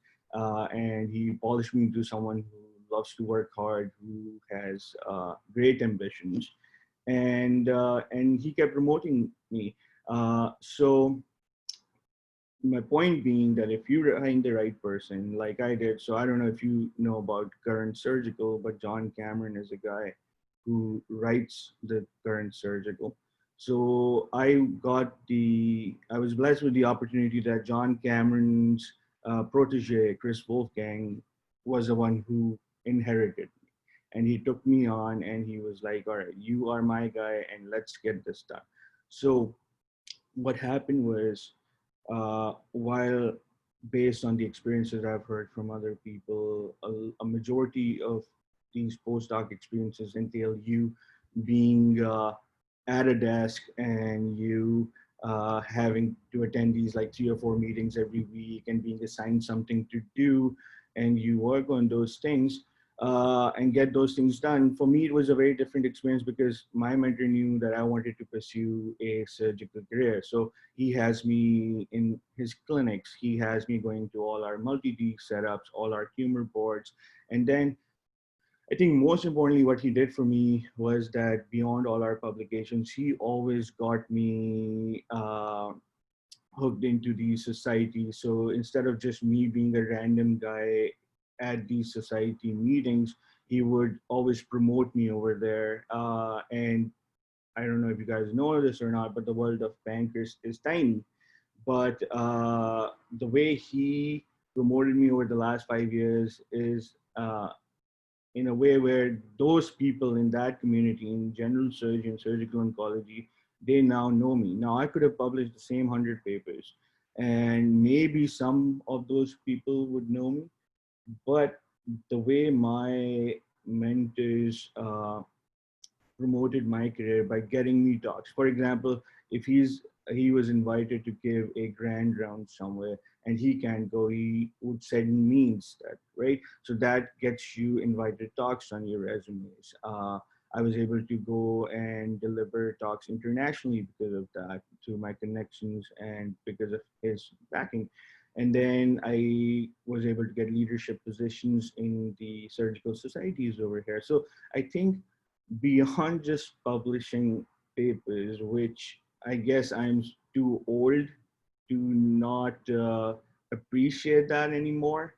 Uh, but the number of publications really does not matter. Like you publish those 5 papers that make that difference. Plus you have this whole setup where you're growing academically on all fronts is what you need. And I can go on and on and on. And I know all of you guys are already tired because you have been absorbing a lot of great information from the other speakers. So I'm gonna stop talking. But I will emphasize on the fact that if you can find the right mentor to guide you, then you are set for the rest of your life. And if any one of you guys want to connect, you guys want to talk in detail, you want some of the tiny little bit of wisdom that I have stuck in my head, then I will be more than happy to connect with you guys and discuss this further. All right. Yeah, thank you so much, Dr. Mar, for joining us and for Nope. such helpful advice to our audience. So thank you so much. Absolutely. So this we're kind of moving towards the end of our session. If any of the panelists have any last advice for our audience, they can please share. So Dr. Amna, Dr. Uis. I think Amar Bhai raised a really valid point that, there's a book by Malcolm Gladwell that emphasizes, that looks at, very prolific people and sees why their counterparts who were able to, who went to the same schools as them, who did everything nearly the same, but weren't able to reach the, peaks of their careers. And the one determining or one significant factor that, made them get there was a mentor and having 100,000 hours in the field. Those are the two reasons why people got there. And so it's super important to find good mentors early on, and they really do break or make you. Dr. Nabil, Dr. Amna, if you would like to say something. Um, so happy to hear from Dr. Amar. I think one of the most important things is to also have faith and um, really feel the work that you're doing. And if you're feeling miserable, stop and re-decide what you want to do. Enjoy life, and that impacts the overall productivity that you come out with. If you feel like you're not believing it, find reasons to believe in it, and you can do that. And I think that's one of the things that mentors do for you. They make you realize what you're doing is there is a purpose behind it, and I feel like that has been Dr. Lubna Samad for me. Um, and Yeah, feel what you're doing, and have faith and enjoy. Yeah, those three things. I think what I would want to add is do research that you believe in. Doing research without like being interested in answering questions that you're never really interested in won't work out. You won't learn about research. You won't learn about the subject matter. It's at the end of the day not gonna give you anything valuable. So even if you're doing research because you want to get into specific programs or you think it's a requirement for something, try to do research that you're interested in, answer the questions you're interested in, and that'll help you connect with the people who are interested in the same things. Um, that'll help you find mentors, obviously, and it will help you decide what you want to do for the rest of your life, which is what we're trying to, figure out the whole time, right? So doing research just for the sake of getting into a specific program, I don't think is a good idea. But doing research because you're interested in adding to the knowledge that's available, and to learn about a certain subject matter and to answer questions that you're interested in is, I think, the only reason you should be doing research. Definitely agreed. Thank you so much. So we have some questions from the audience. If you wouldn't mind, we can take them as well, if it's okay with you. Thank you so much. So Ramsha Safri, I'm unmuting you, and you can ask whatever question you have from our panelists. Thank you. So I had a question. Ophthalmology residency is like very competitive. So how much research can help you get into it? If anyone can take this question. You need to reach out to the people who have gotten ophthalmology. Because apart from those people, it's really difficult for, I don't know how much other people can answer, but I don't think I can answer that. Maybe Amarba can answer that, or other panelists. Okay. Amarba, you're muted. Would like to unmute. All right, here we go. So I know a little bit about ophthalmology and matching into ophthalmology, probably because I've seen a lot of people do that at Hopkins, and also because I'm married to someone who's doing that right now. So I know a little bit about it. So I think the number of publications in ophthalmology is not as relevant as it is in other specialties. When you're applying for a match, generally speaking, AMGs applying into competitive surgical programs will have around 5 to 10 publications, and maybe sometimes more if they've taken out time during their undergrad. But in terms of ophthalmology, even if you have 5 or 6 good publications, they matter. But I think the most relevant thing for ophthalmology are your scores. I have never seen anyone get into an ophthalmology residency without stellar scores. I think they're one of those specialties that value that aspect of your application a lot. And secondly, I think, which is being the general overarching theme of this discussion today, connections matter a lot. In ophthalmology, without connections, you are pretty much never gonna make it. So I think you have to most likely do a postdoc, and during the postdoc, even if you don't end up publishing a lot, that does not matter. I've seen people who publish like 2 or 3 papers during their experience, but they performed well, and they have established those contacts that get them there. That's supplemented with a good score, obviously. And I think one thing that is very important, and Amna sort of alluded to this, was that the number of papers are not that important. You are not chasing numbers. You're chasing your passion of becoming an academic. And what's interesting is, sure, I've published a bunch of papers, but every time I sit down and I start thinking of a new project or I start writing a new paper, I actually learn something new about academics. There's always this additional skill set or nuance that you will learn, and those are the things that are important. Because sure, there's some of you who just want to use this postdoc as a stepping stone to get into a residency, but a majority of you want to pursue academic careers. Now, me spending time in the lab learning a bunch of basic science techniques might get me a publication right now, but it will pay its dividend when I am a faculty. I already know my stuff, and then I have postdocs who I can teach this to. So always think about the long-term goals. Don't just get stuck on that one point of like, oh, okay, if I don't get 10 papers, then I'll not meet the threshold. Heck, I can bet you if you have good scores and you have one publication in Lancet, Nature, or Science relevant to the topic that you're interested in. If you're interested in glaucoma and you publish something in Nature, Science, NEJM, Lancet, JAMA, or something, and then you have good scores, then you're in. So don't think about the number of publications. Quality is always more important, and research is not the only thing in ophthalmology that matters. So get your scores, figure out something for your research, and then you're good. Thank you. Thank you so much, Ramsha.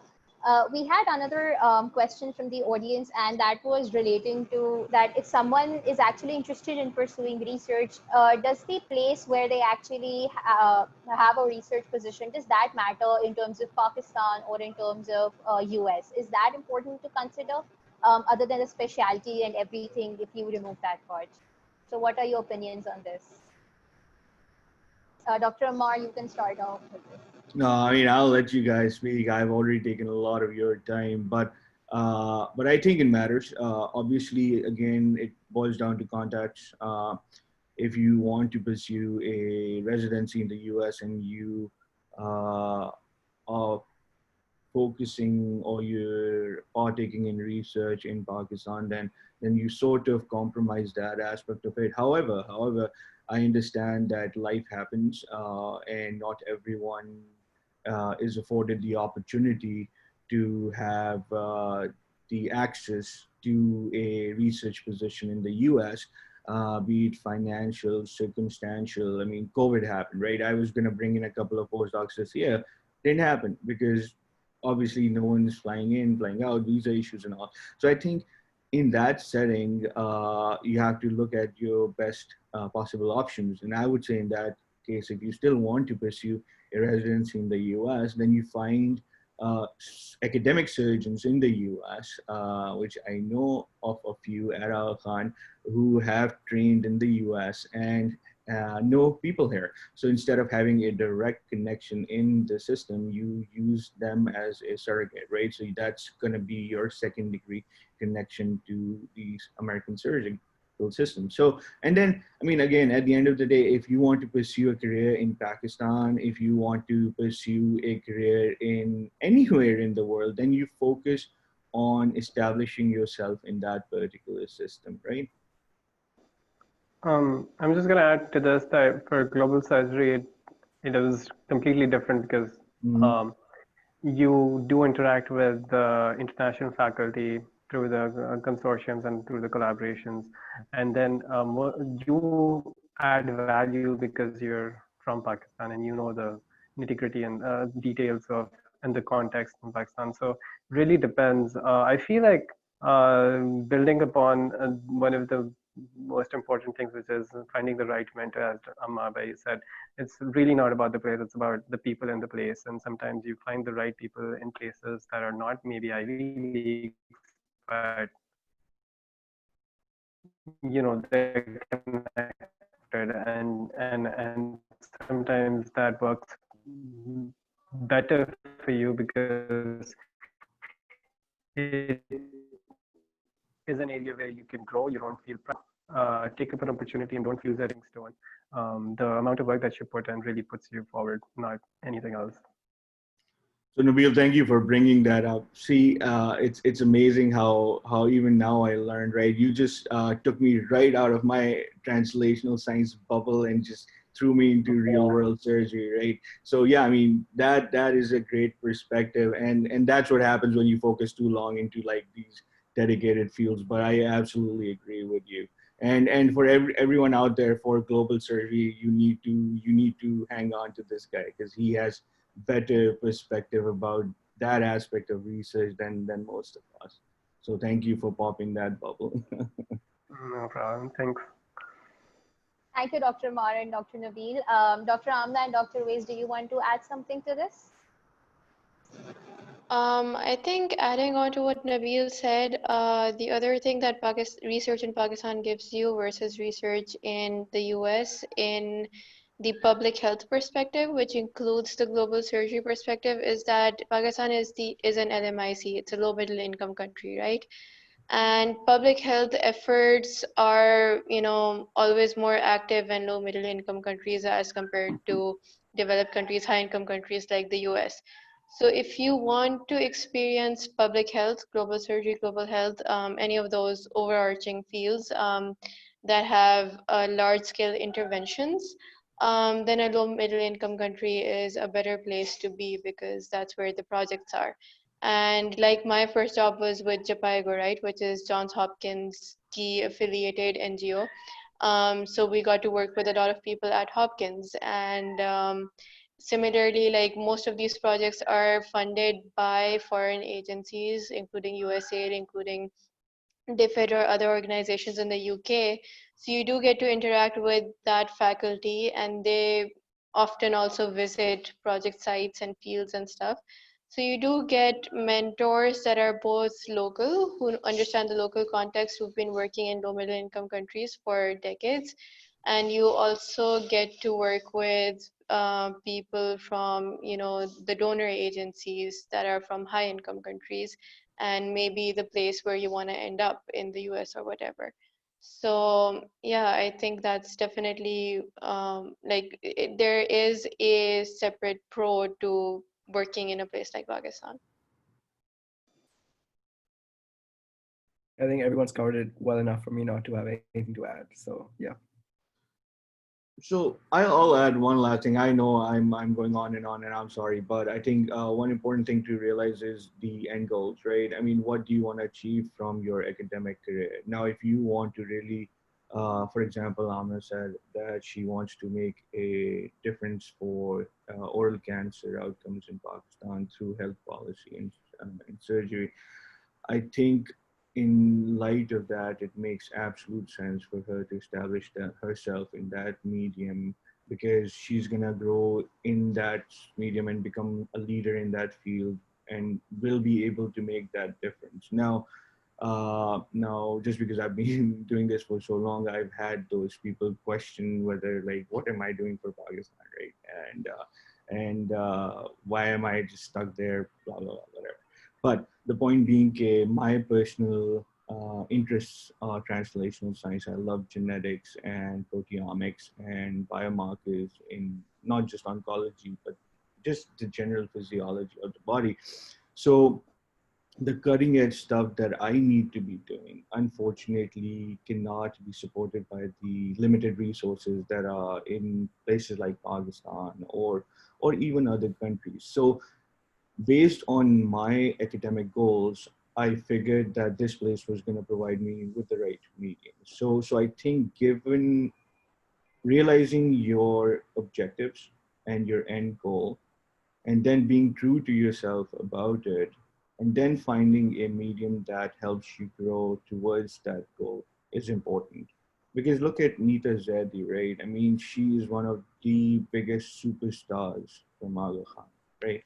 But she was not sitting in the US. She was in Pakistan, and look at what she has achieved, right? And there's so many more people like that.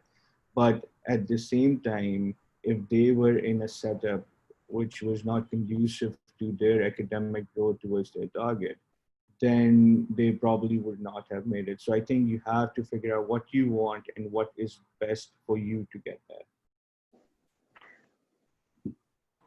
I would just like to, I'm sorry, this is an interesting question. Where do you do research? I think it reminds me of another issue within research, global research, and that's inequity of resources available. And it's an evolutionary process. I feel like even with global health and public health, there's a lot of funding that you can only get if you have some Ivy League or some high income country on board with you, because they're more trusted for their research abilities and for their credentials and their connections. And I feel like for that reason, when I went to the PGSSE for like a couple of months, what I realized was, while I had that advantage of knowing the local know-how and was able to conduct all of the field work, those 2 months were a different experience in which I got to know so many people within that community of Longwood area, where you have like so many giants, and they're all academic giants in the world. Yeah, and they're open to you, just like you can go and open their doors and like knock on the doors, and they'll welcome you and they'll show you these amazing thoughts. And that's like the mecca, like what they say, the mecca of like research. That's where that's the reason you go to the US and try to experience it. And I think one of the things we should really look forward to as a group is, how do we bring that research here to Pakistan, and how do we bridge those inequities that exist within research?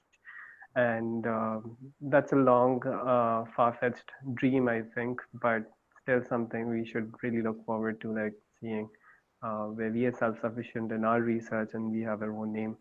But till then, like, definitely you cannot imagine yourself excelling, because even Anita Zaidi or Zulfikar Bhutta basically connected with sick kids and other WHO and related, research labs. So just this was point. Right. Thank you so much, everyone, for your insight. So we're going to have two last questions, and one of them is something that a lot of audience have asked. And because throughout the talk we talked about connection with mentors and having the correct mentors to guide you.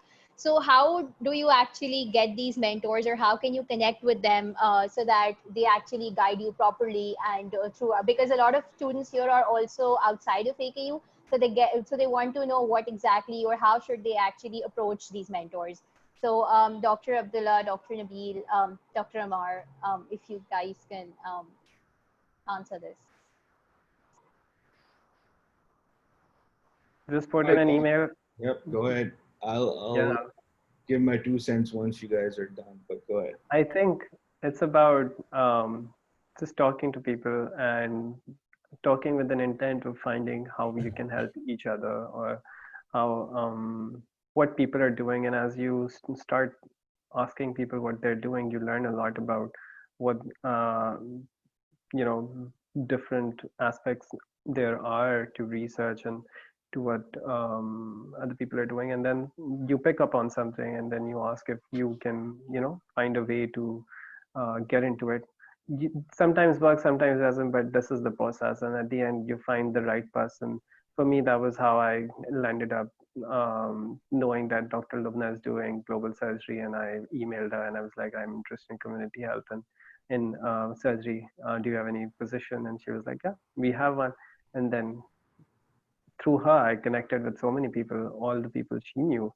And then through them, I connected with even more. So it's a process that you have to ensure through socializing, through not being scared, to being open to discussions about your strengths and weaknesses and how you want to bridge them and have that dialogue. I feel that's how you get. I've talked to Amar Bhai like a couple of times. So it just goes that along. was bad advice, right? That didn't work out well for you. Yes. Just saying, that's how you get through things and get to different places. Avas, what do you think? Yeah, similar story, Nabil bhai. You just you got to put yourself out there. A lot of times, it's a lot about luck. to be very honest, I've had, really bad mentors who I've been, in AKU, you have, your share of people who don't care. So you have to get lucky, I guess, to a certain extent. But it's a lot about putting yourself out there and, communicating with people and not being scared and talking about what you want to achieve in life. And once you put yourself out there in front of people, then it's sort of, you reach out, and then if you get lucky, someone who is, who's had a similar good experience with a mentor will reach out to you, because people who have had great experiences with mentors actually are very good mentors themselves. So I think that, yeah, it's a combination of luck and being brave and putting yourself out there and being in the right place to facilitate that. Like, if you want to do ophthalmology, you got to find that niche, or if you want to do surgery, you got to find a niche where you will find those mentors. You can't just, be going to every other person asking them for mentors. You ask them to become mentors. It's a niche that you got to find. And it's not an easy question to answer. Maybe someone else could answer it better. I think personally, what I felt was you've got to have a show initiative. So if you want to work with someone, you've got to know about them. You've got to know what they've worked on. You've got to, because if you're emailing someone and asking them to become your mentor, you should know why you want them to be your mentor, right? And in order for you to do that, you should have some idea of what their journey has been like, what they've done in order to be where they are. And a very important and for a very important thing is for you to then leave everything and then commit yourself to working with that person. Because prioritizing in life, I feel what I've learned over the past couple of years is very important. Your priorities should be essential to you, and you've got to clear that up with your mentors as well, that what you want to achieve and how you want to reach there. And for example, we've talked about going to the US and doing surgery in the US. The first priority needs to be your steps. So this is something that whichever person you're doing research with, you've got to make sure that they know that your priority needs to be your steps first. And then if you're doing research, which how involved you could be in with research for the projects that you're being involved into. So I think a relationship with a mentor needs to be not just about a professor and a student. It needs to be somewhat of friends also. That a mentor needs to be someone that you can easily go and have a personal conversation with about something that's troubling you, or something about you're having problems with, so that it's not always about you working with the boss, it's you working with a friend maybe. All I right. I think mean, I agree. go Sorry. ahead, Anna. Yeah, go ahead. Oh, no, go ahead. Okay. So I think I agree with what everybody said, that you need to put yourself out there, research people, like try to find people who are where you want to be, and then try to reach out to them, that kind of stuff. But sometimes it also sort of happens organically. If you're working in a field that you're interested in, you do get to interact with a lot of people who have similar interests and who are doing things that you want to do in the future. And you do end up establishing a working relationship or a friendship that then turns into a mentorship, because you feel comfortable turning to them for help or asking questions, and trying including them in your decision making process and asking for their help. So it's hard to sometimes reach out and not get that kind of a mentorship that you were planning to, but sometimes it also just happens. So I mean, you have to keep faith. It's not that straightforward. All right. I mean, I think I resonate with a lot of what you guys said. But I think in addition to that, I think there are two ways. There's a scientific way and there's a non-scientific way of going about it. And for being someone who's as interested in science, I probably used a non-scientific way when it came to me. So I think what happened, the first way of doing this is you figure out what your interest is, and then you start looking at people in that relevant field, and you start seeing, okay, who's publishing stuff that is in line with my interests. You figure that out. Maybe that will help you list down 10 or 15 people across, let's say, the US in Pakistan, whatever. You have that 10. And then you figure out what the track record of people who've been working with these people has been like. Because trust me, there are super stellar people who are not good mentors. And then there are not so high achieving people who are excellent mentors. So you figure out that during the last, let's say 5-10 years, who's been at their lab slash their research group, and what have they achieved? What have their pathways been like? And what where are they right now? If you feel that okay, these 5 people are the ones who I think have produced the product that I want to be, then you reach out to them and then you see how you can figure those things out. So that is part number one. That is the scientific approach. The non-scientific approach that I had to employ multiple times for my electives, research electives, blah blah blah, was emailing 5,000 people. And you know what, sometimes it works, sometimes it does not. Clearly I was super lucky that it did. But I think the third aspect of it all is that you always have to remember that your relationship, it's always called a mentor-mentee relationship. It's not called a mentor relationship, all right? So it is a two-way street. If you're not gonna offer anything to that person, then that relationship is not worth it. I've seen my peers work endless nights every single day, especially in surgery. They literally spend 18-hour days at the hospital every day, work over the weekend to get grants to support us being here. And having gone through the same process myself, I realized that there is a lot of effort that goes into accommodating people into that position. Like even if I have to spend an hour every week to teach you or discuss something for you, that takes away from something else that I could be doing. So unless you bring something to the table, you're not going to be good enough for that relationship. How can you do that? So one of the things that Abdullah brought up was the steps. Yes, you should find people who will help you through your step one, but what if you've already taken your steps, right? Now that is something that you're bringing to the table. You're like, you don't even have to worry about that.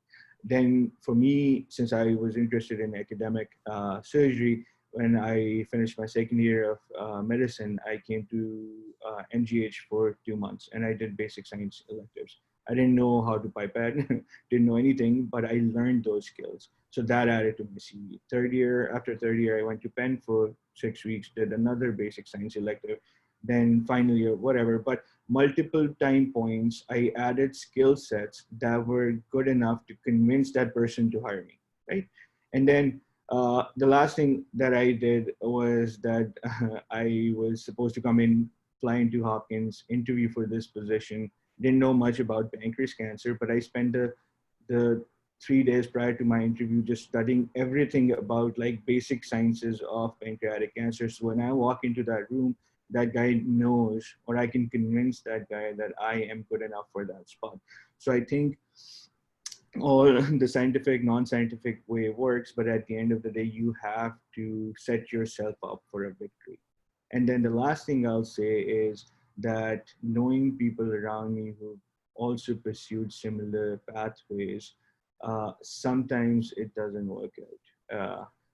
Sometimes you have to get a divorce. It has to be a bad, painful process, but you'll end up with someone who initially you think shares the same thought process, is going to be helpful for your academic growth. But 6 months to a year later, you figure out that this is not working out. And then it's better to cut the tie than to be stuck in that relationship. And then you find someone else. So there's a lot of luck involved. There's a lot of small, little, tiny things that have to fall into place for it to happen. But if you are persistent, then it is gonna happen. So never give up, and then seek out people like me. I mean, we can bridge you, right? I mean, if I move forward in my career, then that leaves a space for someone else. And I have actually brought in people from Aga Khan in the past as postdocs in my lab. I will keep bringing them more people over. And one thing that I would like to mention, Asma, is that I'm really happy that you've opened your arms to other medical schools as well. That says a lot about you guys. And I think this offer of me being able to help people extends beyond students from Al Khan. If you're good enough, then there's room for you, is what I'm saying. And just keep working hard. Getting a residency is probably easier than finding a postdoc. I mean, a lot of people don't believe me when I say this, but seriously, finding a good postdoc is a lot harder than finding a residency because there's no streamlined process. So, but just stick to it, keep working hard, and somehow the universe aligns itself and you find yourself in the right place. Thank you so much, everyone, and especially Dr. Mar for such a comprehensive explanation on how to go about it. So thank you so much. No, thank you. Abdullah, do you want to continue and end this now? Thank you, everyone. Now I would like to invite Mr. Shamir Chauhan, the General Secretary of the Surgery Interest Group, to say a few words. Shamir.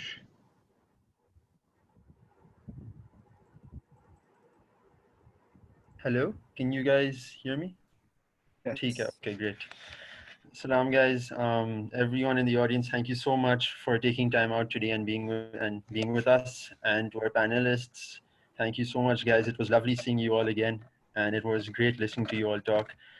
Dr. Amar, it was fantastic listening to you, and we're really grateful that you took time out to sit with us and sit through all our questions and everything. And all of your advice and all of these discussions that you guys have had have really given us a lot of food for thought. We're at the end of the session now, and I just wanted to remind the audience once, just before you leave, please fill out the poll that will be posted shortly. And that's all from our end. Please stay safe, wash your hands, and take care, everyone. Allah Hafiz. Thank you so much to all the panelists. Thank you. Thank you. Thank you. And to the audience, the polling is on now, so please fill it out. Thank you so much. Thank you, everyone. Allah Hafiz. Take care. Stay safe. Thank you, guys. Thank you, guys. Allah Hafiz. Allah Hafiz.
we're going to close the poll in next 30 seconds. So please ensure that you fill it because this will help in your certification. Thank you so much for joining us today. Allah Hafiz.